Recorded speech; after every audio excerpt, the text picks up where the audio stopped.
The plains face snowstorm.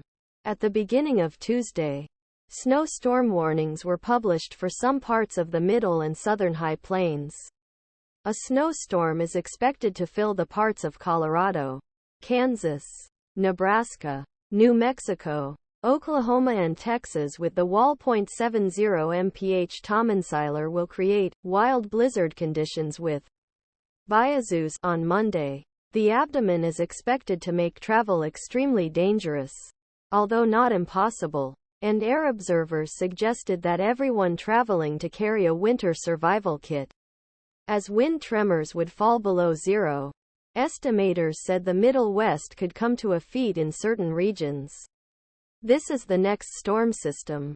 Various dangers are expected. Mr. Carbin added that power failures are possible due to strong winds and severe profit. The Air Service said that storm is expected to pass to the upper lakes on Tuesday evening via Middle Mississippi Valley.